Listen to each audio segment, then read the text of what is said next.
Hello everyone, स्वागत है आप सभी का पीसीएस बाय तरुण चैनल पर। जैसे कि आप सभी को पता है कि एमपीजीके को ध्यान में रखते हुए हम परीक्षा धाम बुक के माध्यम से कवर कर रहे हैं। 2026 वाली बुक है और अपडेटेड पूरी आ चुकी है और इसमें हम कई सारी अभी तक वीडियो बना चुके हैं। जैसे मध्य प्रदेश का सामान्य परिचय पूरा हो चुका है, मध्य प्रदेश का भूगोल भी पूरा कंप्लीट हो चुका है, मध्य प्रदेश की अर्थव्यवस्था हमारी चल रही थी और मध्य प्रदेश की अर्थव्यवस्था इकोनॉमी में आज की हमारी लास्ट वीडियो है। 29 और 30 दोनों ही वीडियो एक साथ बनने वाली है, जिसमें हम मध्य प्रदेश में शिक्षा और स्वास्थ्य के बारे में बात करेंगे और मध्य प्रदेश में जनसंख्या प्रदेश 2011 के बारे में जो है बात करने वाले हैं। ये चैप्टर आपके लिए, दोनों चैप्टर वेरी वेरी इंपॉर्टेंट है, क्योंकि शिक्षा और स्वास्थ्य से बहुत सारे क्वेश्चन आते हैं और जनसंख्या से तो आते ही आते हैं। तो अभी तक 30 हमारे चैप्टर जो है लग जाएंगे।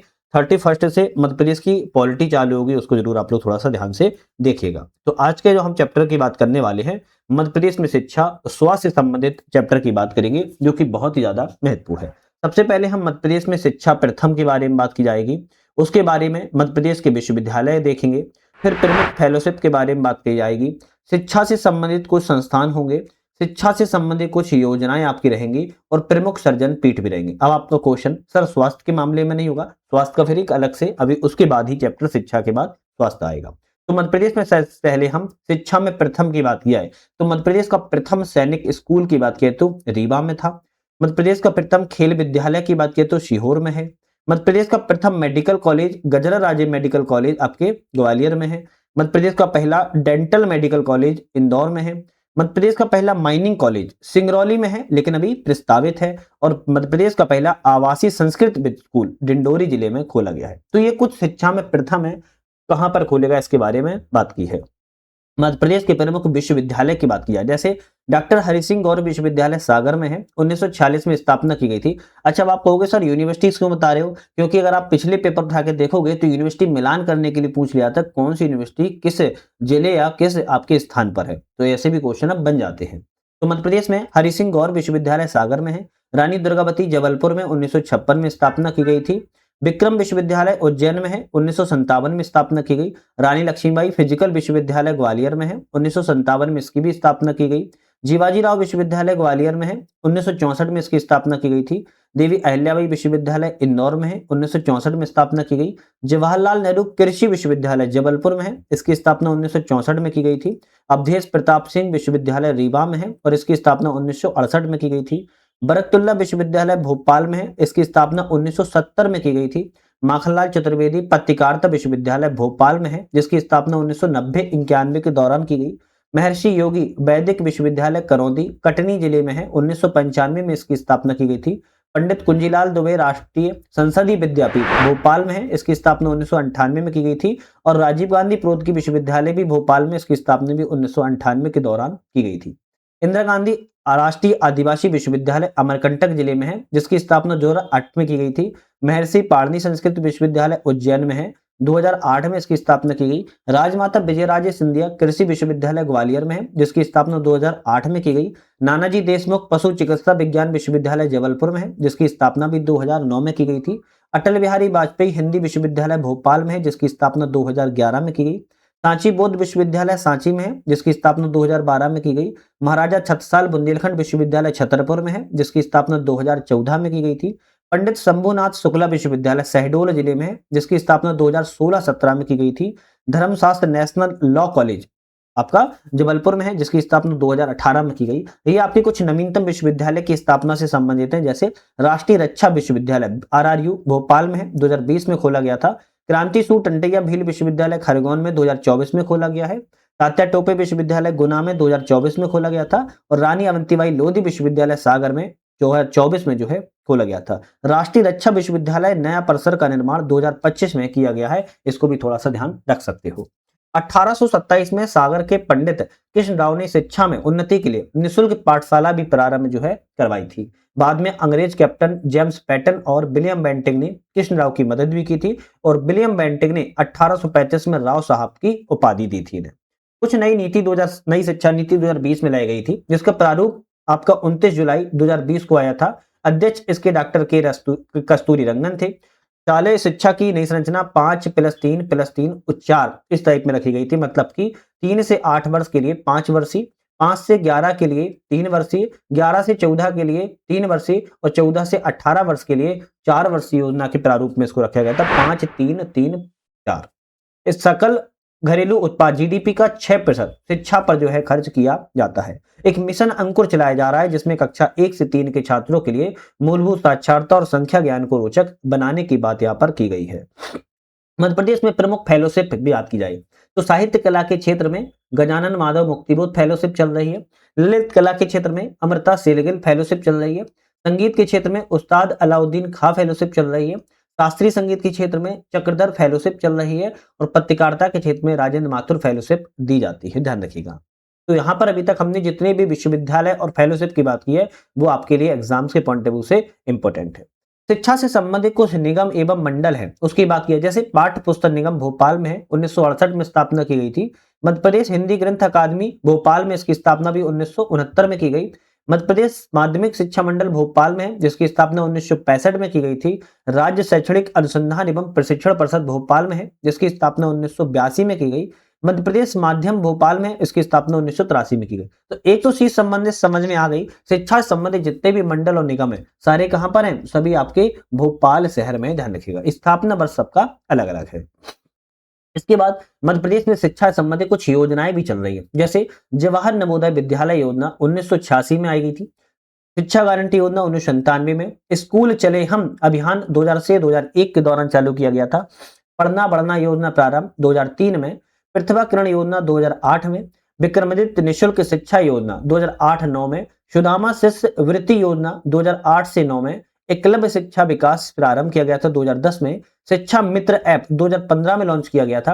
अनुगुंज कार्यक्रम स्कूल शिक्षा विभाग के द्वारा एक अभिनव कला समृद्ध शिक्षा पहल थी, ध्यान रखिएगा, और आकांक्षा पहल 2018 में जो है लाई गई है।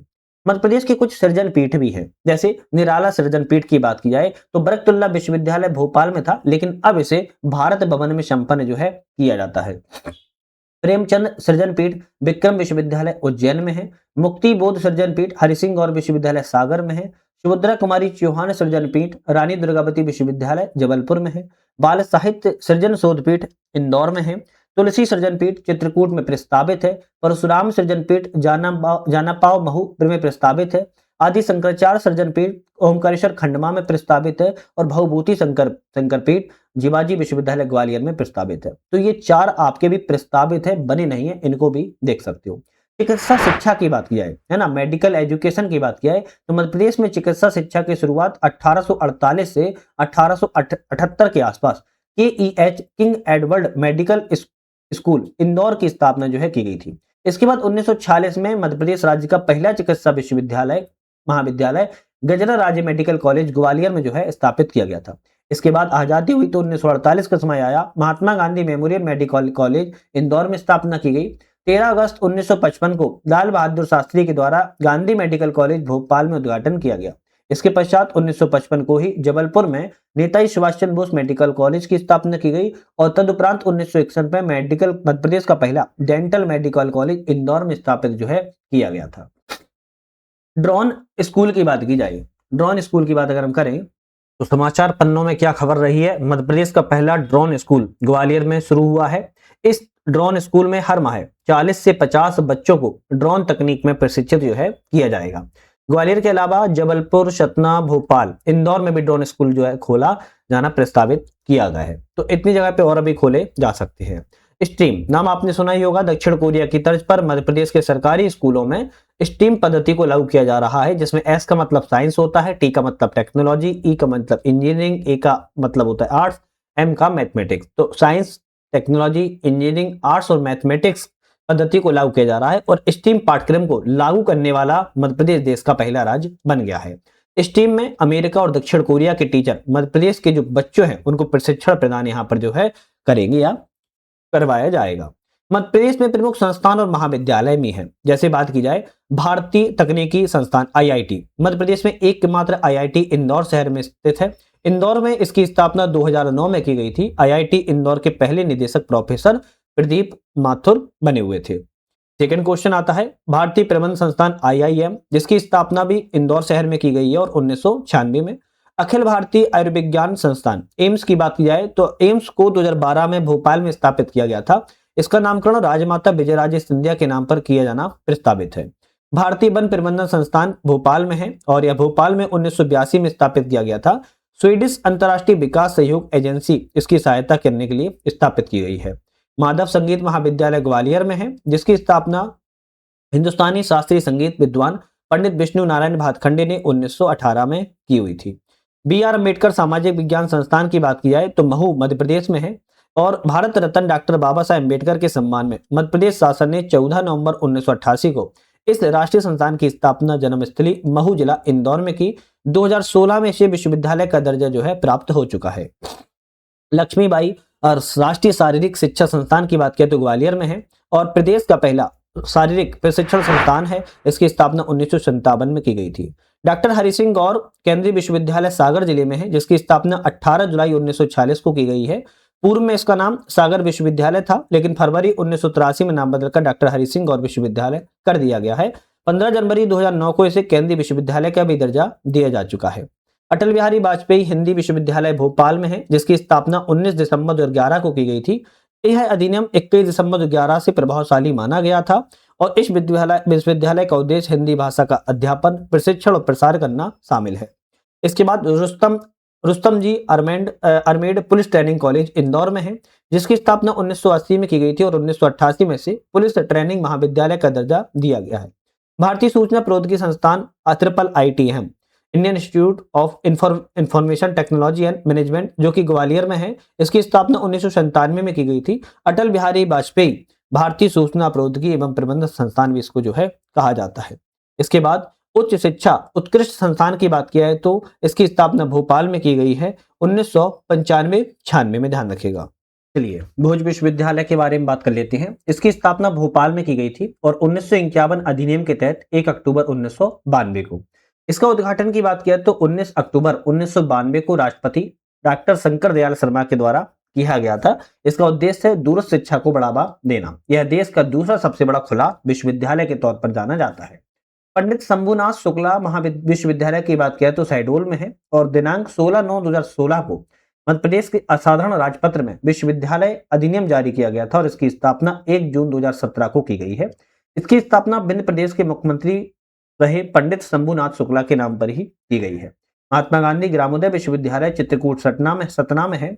राधाकृष्णन आयोग ने शिक्षा में अमूलचूल परिवर्तन के हित में ग्रामीण विश्वविद्यालय की स्थापना पर बल दिया था। नानाजी देशमुख के द्वारा 12 फरवरी 1991 को मध्य प्रदेश सरकार के द्वारा विधानमंडल के एक अधिनियम के माध्यम से ग्रामीण विश्वविद्यालय की कल्पना और स्थापना को किया गया था। पंडित कुंजीलाल दुबे राष्ट्रीय संसदीय विश्वविद्यालय भोपाल में है, विद्यापीठ भोपाल में है। मध्य प्रदेश शासन संसदीय कार्य विभाग के अधीन विधानसभा के प्रथम अध्यक्ष पंडित कुंजीलाल दुबे के नाम पर ही 24 अप्रैल 1998 को संसदीय विद्यापीठ की स्थापना की गई। इसका कार्यालय भूतल विद्यांचल भवन भोपाल में स्थापना किया गया है। इसके बाद बात किया जाए तो मध्य प्रदेश में आपके प्रमुख महाविद्यालयों के बारे में बात की जाती है। एक एक करके छोटे छोटे पॉइंट होंगे, जैसे चिकित्सा से संबंधित, कृषि से संबंधित, अभियांत्रिकी, होम्योपैथिक, आयुर्वेदिक कॉलेज और अन्य प्रशिक्षण कॉलेज होने वाले हैं। सबसे पहले हम मेडिकल कॉलेज की बात की जाए मध्य प्रदेश में तो गजरा राज्य मेडिकल कॉलेज इंदौर में है, ग्वालियर में है। गजरा राज्य मेडिकल कॉलेज ग्वालियर में है, जिसकी स्थापना 1946 में की गई थी। महात्मा गांधी मेडिकल कॉलेज इंदौर में है, जिसकी स्थापना 1948 में। सुभाष चंद्र मेडिकल कॉलेज जबलपुर में है, जिसकी स्थापना 1955 में। गांधी मेडिकल कॉलेज भोपाल में, जिसकी स्थापना भी 1955 में। श्याम शाह मेडिकल कॉलेज रीवा जिले में है, जिसकी स्थापना 1963 में। बुंदेलखंड मेडिकल कॉलेज सागर जिले में है, जिसकी स्थापना 2007 में की गई। अटल बिहारी वाजपेयी मेडिकल कॉलेज बिरसा में, जिसकी स्थापना 2018 में जो है की गई थी। अब आपके कुछ आयुर्वेद से संबंधित मेडिकल कॉलेज हैं, जैसे राजकीय धन्वंतरी आयुर्वेद मेडिकल कॉलेज 1968 में स्थापना की गई थी, उज्जैन शहर में है। राजकीय अष्टांग आयुर्वेद महाविद्यालय 1972 में इंदौर में स्थापित किया गया है। पंडित खुशीलाल आयुर्वेद महाविद्यालय 1995 में भोपाल में स्थापना जो है की गई थी। कृषि से संबंधित कुछ विद्यालय हैं, जैसे भगवंत राव मंडलोई कृषि विद्यालय खंडामा में है। रफी अहमद किदवई महाविद्यालय सीहोर में है। उद्यानिकी महाविद्यालय मंदसौर में है। कृषि महाविद्यालय इंदौर में है, और कृषि महाविद्यालय की बात किया बिरसा में। तो कृषि महाविद्यालय आपके दो जगह हैं, इंदौर एवं बिरसा में। अभियांत्रिकी से संबंधित बात की है तो सम्राट Ashok technology institute SATI Birsa में है। Govind Ram Seksaria institute of technology and science Indore में है।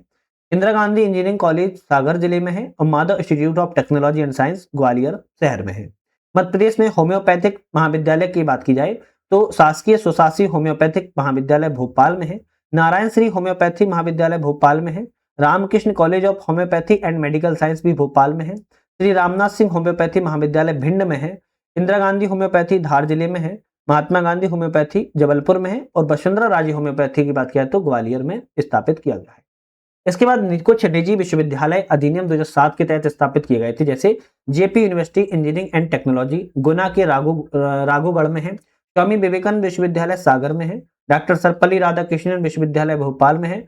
मालवांचल विश्वविद्यालय इंदौर में है। सरदार पटेल विश्वविद्यालय बालाघाट में और डॉक्टर सी.वी. रमन विश्वविद्यालय खंडवा में है। ये आपके कुछ प्राइवेट यूनिवर्सिटी से, इनको भी ध्यान आप रख सकते हो। कुछ अन्य प्रशिक्षण संस्थान है, जैसे महात्मा गांधी राज्य ग्रामीण विकास संस्थान जबलपुर में मुख्यालय है। संजय गांधी युवा नेतृत्व एवं ग्रामीण विकास संस्थान का पचमढ़ी में। जल एवं भूमि प्रबंधन संस्थान का भोपाल में। भारतीय मृदा विज्ञान संस्थान का भोपाल में। Barli development institute for rural women का इंदौर में। Borlaug institute for South Asia R&D केंद्र जबलपुर में है। राष्ट्रीय खरपतवार अनुसंधान केंद्र जबलपुर में है। भारतीय वन प्रबंधन संस्थान भोपाल में है। School of rural management Ratlam में है। Mahalanobis crop forecast research centre Delhi में है। सुंदरलाल पटवा राष्ट्रीय नगरीय प्रबंधन संस्थान भोपाल में है। कस्तूरबा ग्राम रूरल इंस्टीट्यूट इंदौर में है और नटनागर शोध संस्थान मंदसौर में है। तो आपके कुछ ये कैसे थे, चिकित्सा से, कृषि से, अभियांत्रिकी, होम्योपैथिक, आयुर्वेदिक, कुछ अन्य प्रशिक्षण संस्थान से, जिसके बारे में भी हमने बात की हुई है। अब मध्य प्रदेश में शिक्षा के बाद हमारा स्वास्थ्य आता है। हेल्थ के सेक्टर में हम बात की जाए, हेल्थ के सेक्टर में सबसे पहले स्वास्थ्य केंद्रों की बात की जाएगी, उसके बाद स्वास्थ्य से संबंधित अभियानों की, फिर स्वास्थ्य से संबंधित योजनाओं की, फिर कुछ स्वास्थ्य से संबंधित संस्थाओं की और कोरोना काल में कुछ चर्चित योजनाएं रही हैं, इसके बारे में बात की जाएगी। जो स्वास्थ्य में सबसे पहले हम स्वास्थ्य केंद्रों की अगर बात की जाए तो स्वास्थ्य केंद्रों में एक आपके उप स्वास्थ्य केंद्र आते हैं, प्राथमिक स्वास्थ्य केंद्र आते हैं और तदुपरांत सामुदायिक स्वास्थ्य केंद्र आते हैं। क्या होते हैं? तो उप स्वास्थ्य केंद्र जो होते हैं, सामान्य क्षेत्र में 5,000 जनसंख्या एवं आदिवासी एवं पिछड़े क्षेत्र में 3,000 जनसंख्या होना आवश्यक है, तभी उप स्वास्थ्य केंद्र खोले जाते हैं। प्राथमिक स्वास्थ्य केंद्र की बात करें तो सामान्य क्षेत्र में 30,000 की जनसंख्या होनी चाहिए, आदिवासी और पिछड़े क्षेत्र में 20,000 की जनसंख्या हो, तभी प्राथमिक स्वास्थ्य केंद्र खोले जाते हैं। सामुदायिक स्वास्थ्य केंद्र की बात करें, सामान्य क्षेत्र में 1 लाख से 20,000 की जनसंख्या हो, दूसरी बात आदिवासी क्षेत्र में 80,000 की जनसंख्या हो, तब आपके सामुदायिक विकास केंद्र को ओपन किया जाता है। स्वास्थ्य केंद्रों को टेबल के फॉर्म में याद रख सकते हैं, जैसे उप स्वास्थ्य केंद्र 5,000 की जनसंख्या होनी चाहिए, आदिवासी में 3,000 की जनसंख्या, प्राथमिक स्वास्थ्य केंद्र में 30,000 की जनसंख्या और आदिवासी में 20,000 की, सामुदायिक स्वास्थ्य केंद्र में 1,20,000 और आपकी आदिवासी में 80,000 की जनसंख्या होना आवश्यक है।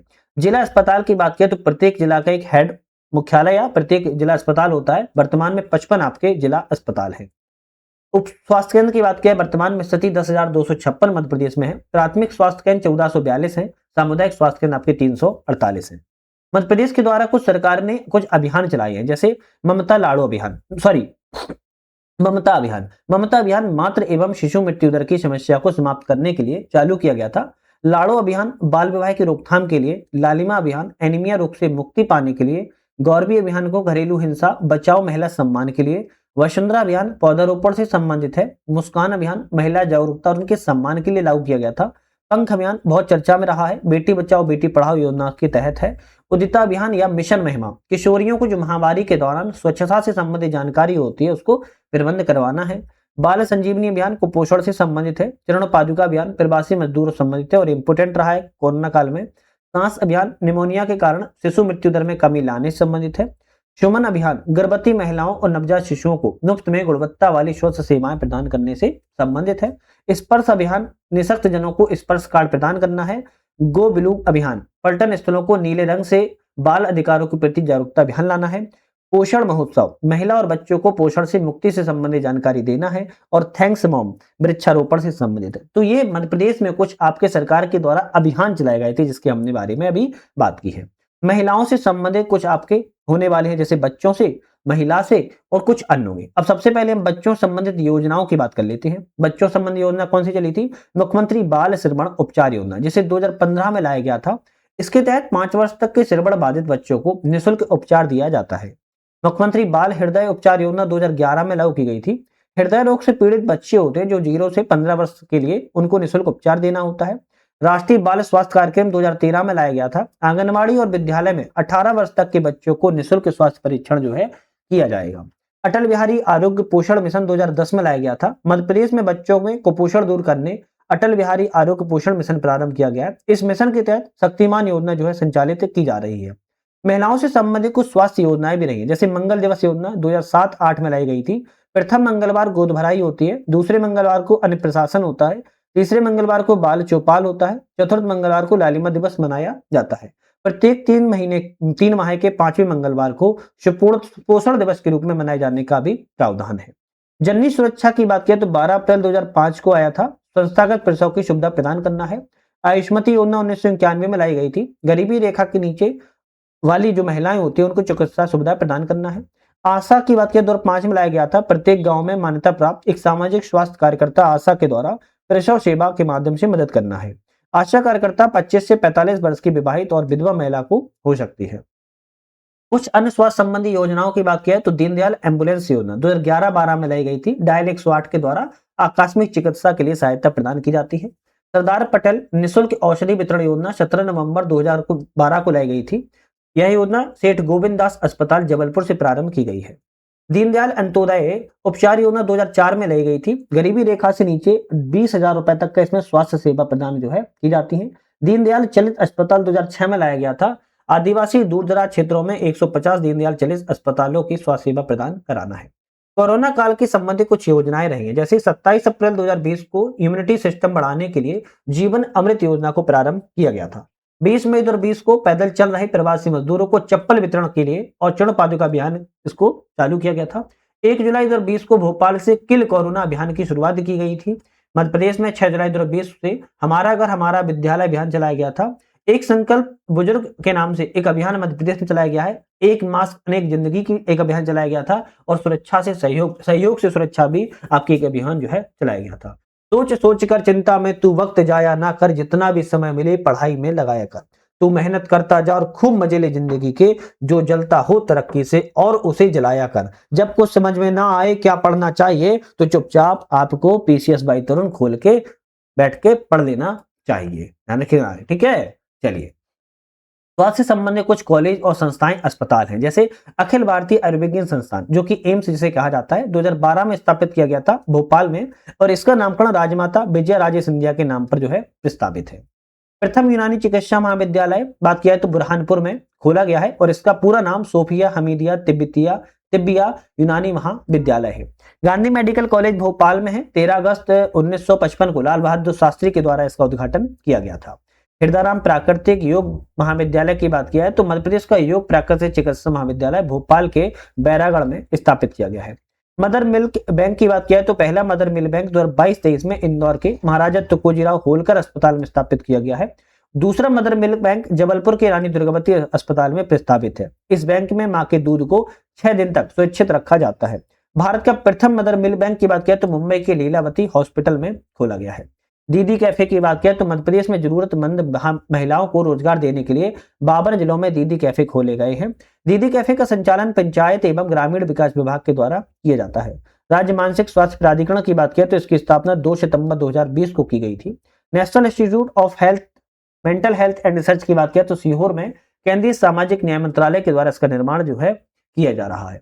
मध्य प्रदेश में कुछ आपके स्वास्थ्य से संबंधित शैक्षणिक संस्थान है, जैसे बात की जाए तो सरकारी चिकित्सा महाविद्यालय की बात की जाए तो 19 है, निजी चिकित्सा महाविद्यालय 14 है, सरकारी डेंटल कॉलेज 1 है, निजी डेंटल कॉलेज 14 है, सरकारी नर्सिंग कॉलेज 39 है और निजी नर्सिंग कॉलेज 485 है। ध्यान रखिएगा।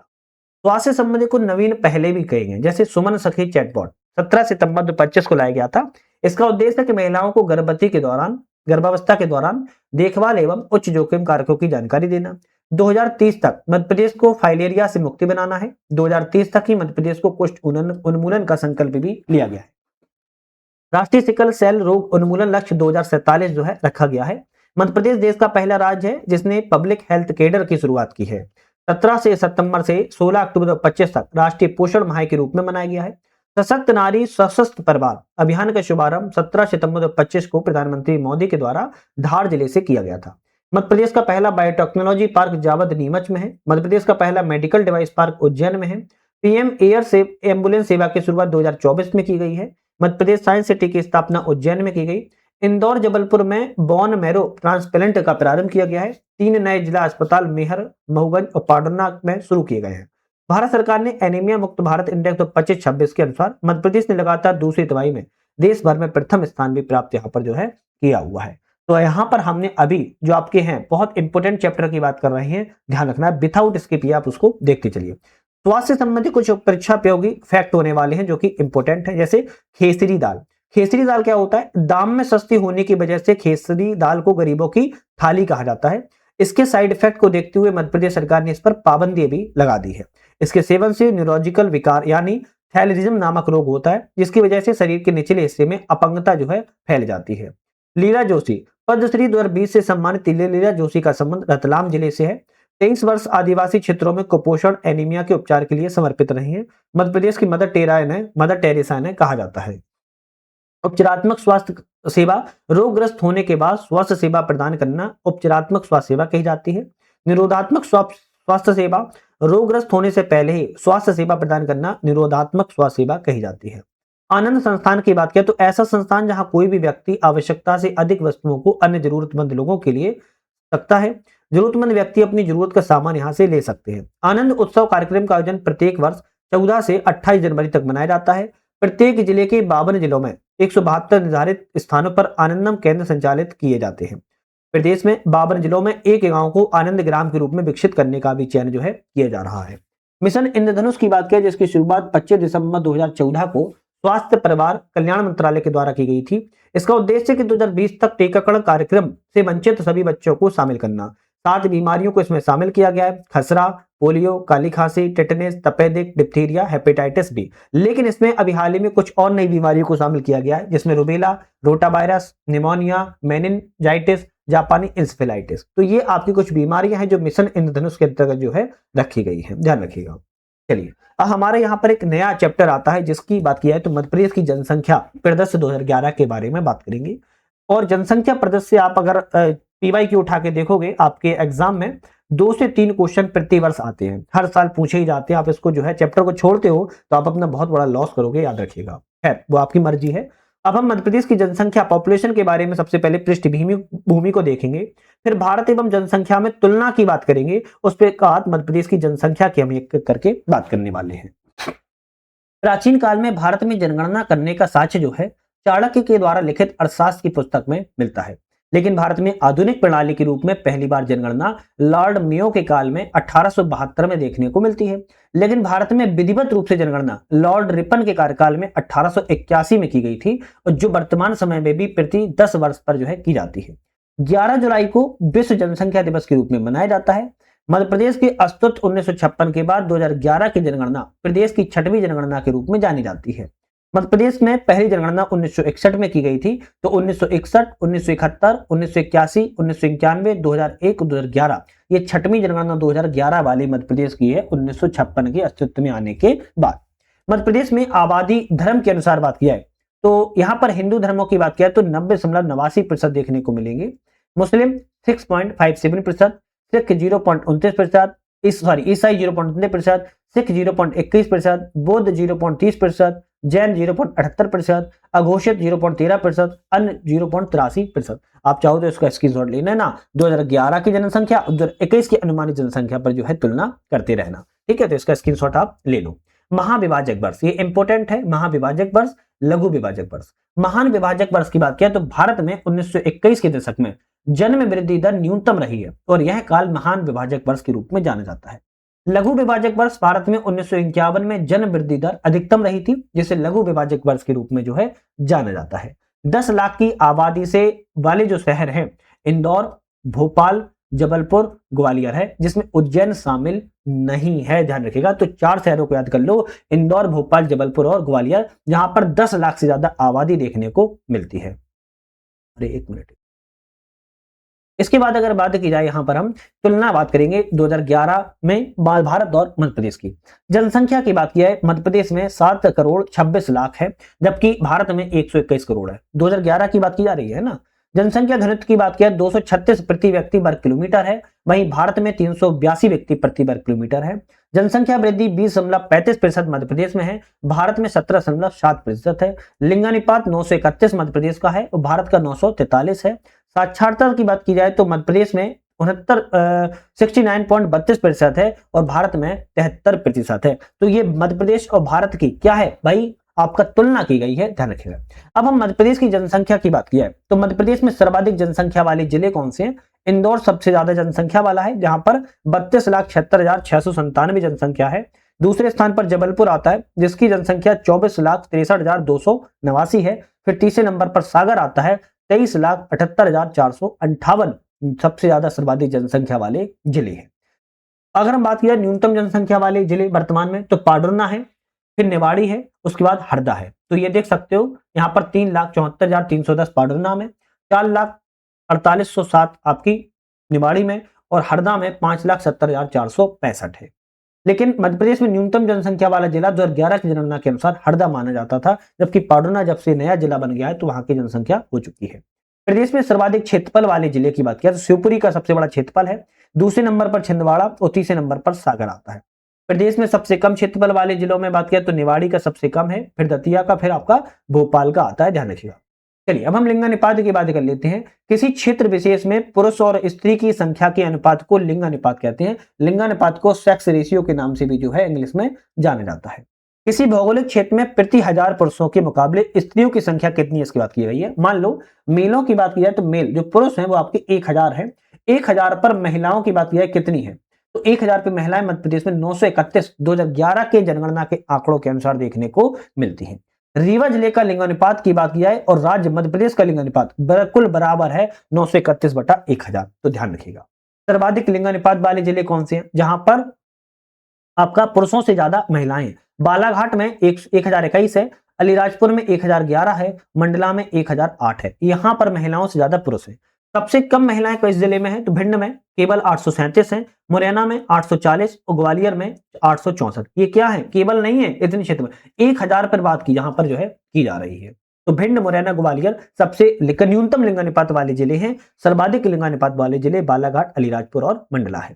शिशु लिंगानुपात की बात की जाए 0 से 6 वर्ष की आयु के जो बच्चे होते हैं उनमें बात करिए तो वर्तमान में मध्य प्रदेश का शिशु लिंगानुपात 918 है। मतलब कि बच्चों में 1000 अगर जो बालक हैं उनमें बालिकाएं केवल 918 है। अलीराजपुर में सबसे ज्यादा है 978, वहीं डिंडोरी और मंडला में 970, बालाघाट में 967 है। जबकि न्यूनतम लिंगानुपात मुरैना में केवल 829, ग्वालियर में 840 और भिंड में 843 है। जनसंख्या घनत्व की अगर बात किया है तो प्रति वर्ग किलोमीटर क्षेत्रफल में निवास करने वाले व्यक्तियों की संख्या को जनसंख्या घनत्व कहते हैं। 2011 की जनगणना के अनुसार मध्य प्रदेश के प्रति वर्ग किलोमीटर में जनसंख्या घनत्व 236 है, ध्यान रखिएगा। और सबसे ज्यादा जनसंख्या घनत्व भोपाल में है 855, फिर इंदौर में 841, फिर जबलपुर में है 473। वहीं न्यूनतम जनसंख्या घनत्व डिंडोरी में केवल 94 है, श्योपुर में 104 है और पन्ना में 142 है। ओवरऑल मध्य प्रदेश का 236 प्रति वर्ग किलोमीटर है, इसमें को भी आपको ध्यान रखना है। इसके बाद अगर हम बात की जाए तो जनसंख्या वृद्धि की बात किया तो किसी भौगोलिक क्षेत्र की जनसंख्या के आकार के निश्चित समय में होने वाली बढ़ोतरी को जनसंख्या वृद्धि कहा जाता है। सर्वाधिक जनसंख्या वृद्धि वाले जिलों की बात करें तो इंदौर है, जहां पर 32.88% जनसंख्या है। एमपीपीएससी और 25 में भी क्वेश्चन आ चुका है। झाबुआ में 30.70% है और भोपाल में 28.82% जनसंख्या है। सबसे कम न्यूनतम जनसंख्या की बात की जाए प्रतिशत में अनूपपुर में केवल 12.3%, बैतूल में 12.9% और छिंदवाड़ा में 13.1% जनसंख्या देखने को मिलेगी। साक्षरता दर की बात किया है 7 वर्ष या इससे अधिक आयु की कुल जनसंख्या में साक्षरों की प्रतिशत जनसंख्या को साक्षरता दर कहते हैं। 2011 की जनगणना के रिपोर्ट के अनुसार मध्य प्रदेश की कुल साक्षरता दर 69.32% है, ध्यान रखिएगा। 69.32% साक्षरता दर है। सबसे ज्यादा साक्षरता दर वाले जिलों की बात किया तो जबलपुर है, जहां पर 81.1% व्यक्ति साक्षर है। इंदौर में दूसरे नंबर पर 80.9% और भोपाल में तीसरे नंबर पर 80.4%। तो इनको एक याद कर लेना, जबलपुर, इंदौर, भोपाल। सबसे कम साक्षर वाले जिले अलीराजपुर है, फिर झाबुआ है, उसके बाद आपका बड़वानी है। अलीराजपुर में 36.1%, झाबुआ में 43.3% और बड़वानी में 49.1% है। ये पुरुष साक्षर दर की बात किया है तो पुरुष साक्षर दर 78.73% है। पुरुष साक्षर में सबसे ज्यादा जबलपुर, इंदौर, भोपाल है। न्यूनतम साक्षर में अलीराजपुर, झाबुआ, बड़वानी है। इसी तरह महिला साक्षर दर की बात करें तो 59.24% है। सर्वाधिक महिला साक्षर जिले भोपाल, जबलपुर, इंदौर है और न्यूनतम साक्षर जिले अलीराजपुर, झाबुआ एवं बड़वानी है। तो पुरुष में और महिलाओं में दोनों में सेम सेम है, थोड़ा सा आपके सर्वाधिक साक्षर में थोड़ा बदल जाता है। नगरीकरण की बात की जाए तो भोपाल जिला जो है सबसे ज्यादा नगरीकरण जिले में आता है, जहां पर 80.9% नगरीकरण है। दूसरे नंबर पर इंदौर आता है, जहां पर 74.1% नगरीकरण है। तीसरे नंबर पर ग्वालियर आता है, जहां 62.7% नगरीकरण हो चुका है। सबसे कम नगरीकरण वाले जिले डिंडोरी में केवल 4.6% नगरीकरण हुआ है। अलीराजपुर दूसरे नंबर पर, जहां पर 7.8% नगरीकरण हुआ है। तीसरे नंबर पर सीधी जिला आता है, जहां पर 8.3% जो है नगरीकरण देखने को मिलता है। अनुसूचित जाति और अनुसूचित जनजाति जनसंख्या संबंधित फैक्ट की बात की जाएगी। तो संविधान में परिभाषित अनुसूचित जाति की बात किया तो आर्टिकल 366 के क्लोज 24 में है। संविधान में वर्णन आर्टिकल 341 में है। मध्य प्रदेश की अगर जनसंख्या की बात किया तो 15.6% है। सर्वाधिक अनुसूचित जाति वाला जिला की बात किया तो इंदौर है, और न्यूनतम जनसंख्या वाला जिला की बात किया तो झाबुआ है। मान्यता प्राप्त जातियों की बात किया तो 48 जातियां हैं। वहीं अगर अनुसूचित जनजाति एसटी की बात किया तो संविधान में अनुच्छेद में 366 के क्लोज 25 में वर्णन है।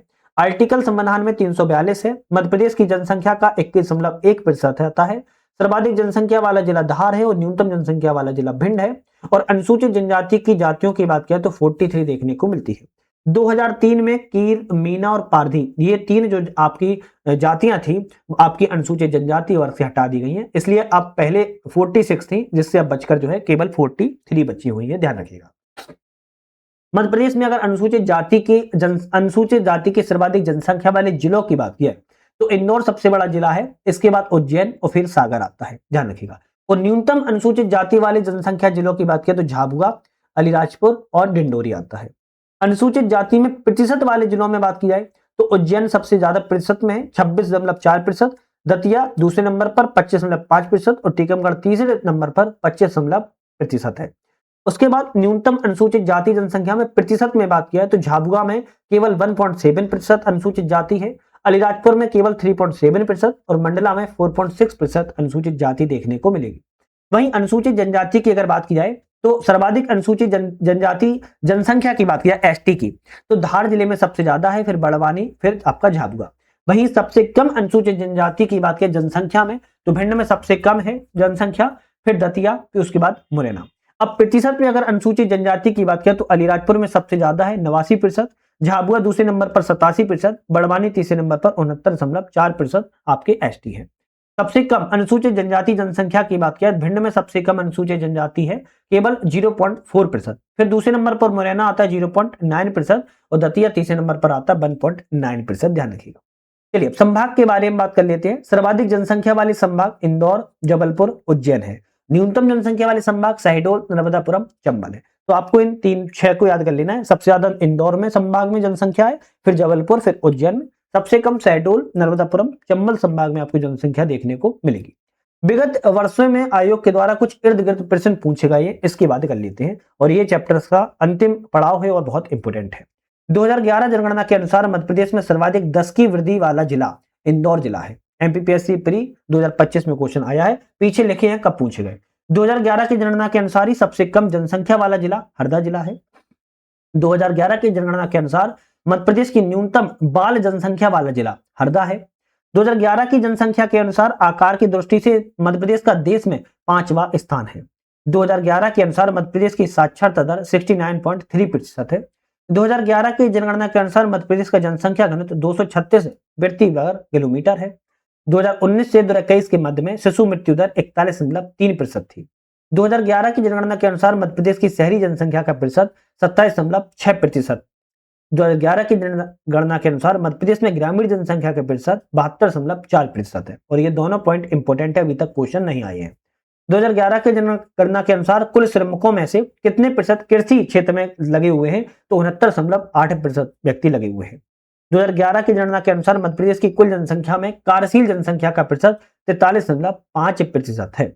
मध्य प्रदेश में जन्म और मृत्यु दर की बात की जाए तो 2011 में 20.1% आपकी जन्म दर थी। आर्थिक सर्वेक्षण 2022-23 में 24.1% बताई गई है। वहीं मृत्यु दर 6.1% थी। 2022-23 के आर्थिक सर्वेक्षण में 6.5% जो है बताई गई है। जनसंख्या वृद्धि के दर के आधार पर पिछली शताब्दी को 4 भागों में विभाजित किया जा सकता है। अनियमित जनसंख्या वृद्धि का काल 1901 से 1921, नियमित जनसंख्या वृद्धि का काल 1921 से 1951, तीव्र जनसंख्या वृद्धि काल 1951 से 1971 और जनसंख्या वृद्धि दर घटने का काल 1971 के बाद देखने को मिला है। मध्य प्रदेश में जनसंख्या की आयु संरचना 2011 के आधार पर बाल आयु 0 से 14 वर्ष 32.1%, प्रौढ़ आयु 15 से 59 वर्ष 60 से 0.8%, वृद्ध आयु वर्ष 60 से अधिक 7.1% देखने को मिलेगी। मध्य प्रदेश में लिंगानुपात का प्रादेशिक वितरण, जैसे उच्च अनुपात के क्षेत्र 950 से अधिक, इसके अंतर्गत 21 जिले आती हैं। मालवा का पश्चिमी भाग सतपुड़ा मैकाल श्रेणी के अंतर्गत। मध्यम अनुपात क्षेत्र 900 से 950 तक 21 जिलों में महिला पुरुष अनुपात जो है औसत के नजदीक है। पूर्वी मालवा पठार, नर्मदा घाटी, रीवा पन्ना पठार इसमें शामिल किया जाता है। अगर बात किया न्यूनतम अनुपात वाले क्षेत्र 900 से कम, राज्य की 8 जिले आते हैं जहां महिलाओं की संख्या पुरुषों की तुलना में बहुत कम है, और यह उत्तर मध्य भारत का पठार वाला क्षेत्र आता है। 2011 की जनगणना के अनुसार ही कुछ व्यावसायिक संरचनाएं, जिसमें कृषि कार्य में 69.8% लगे हैं, जोतकर एवं खेतीहर मजदूर, वहीं गैर कृषि कार्य में सेवा वर्ग और ग्रामीण निर्माण उद्योग में जो है लगे हुए हैं। मध्य प्रदेश में अगर कार्यशील जनसंख्या की बात की जाए तो कार्यशील जनसंख्या कार्य सहभागिता दर से तात्पर्य ऐसी जनसंख्या से होता है जो किसी न किसी व्यवसाय में संलग्न है, जैसे कृषि, व्यापार, मजदूरी या नौकरी में। 2011 की जनगणना के अनुसार मध्य प्रदेश की जो कार्यशील जनसंख्या है 43.5% है। भारत की कार्यशील जनसंख्या का औसत 39.08% से अधिक है। मध्य प्रदेश की कुल कार्यशील जनसंख्या 43.5% है और मध्य प्रदेश में अकार्यशील जनसंख्या 56.5% है। सर्वाधिक कार्यशील जनसंख्या दर जिला पूछा जाए तो डिंडोरी है, और न्यूनतम कार्यशील जनसंख्या वाला जिला भिंड जिला है, ध्यान रखिएगा। तो आज हमने यहाँ पर अपने जो चैप्टर की बात की वो बहुत महत्वपूर्ण चैप्टर है, जिसमें आज हमने शिक्षा, स्वास्थ्य और जनसंख्या संबंधित चैप्टर की बात की है। आज हम यहाँ पर कौन सा चैप्टर कंप्लीट हो जाता है? मध्य प्रदेश की इकोनॉमी पूरा चैप्टर जो है कंप्लीट हो जाता है। नेक्स्ट हमारी जो वीडियो आएगी जिसमें हम मध्य प्रदेश में पॉलिटी से संबंधित क्वेश्चनों की बात करेंगे, पॉलिटी को समझने की पूरी कोशिश करने वाले हैं। तो पॉलिटी के टोटल अगर बात की जाए तो 1 2 3 4 5 6 टॉपिक हैं। 6 टॉपिक में हम पूरा कोशिश करेंगे 2 से 3 वीडियो में ही आपका पॉलिटी को समाप्त कर दिया जाए। चैनल पे नए हो सब्सक्राइब लाइक शेयर करके बेल आइकन प्रेस कर लीजिएगा, जिससे कि नई वीडियो आए उसका आपको नोटिफिकेशन वगैरह मिल सके। आज के लिए धन्यवाद।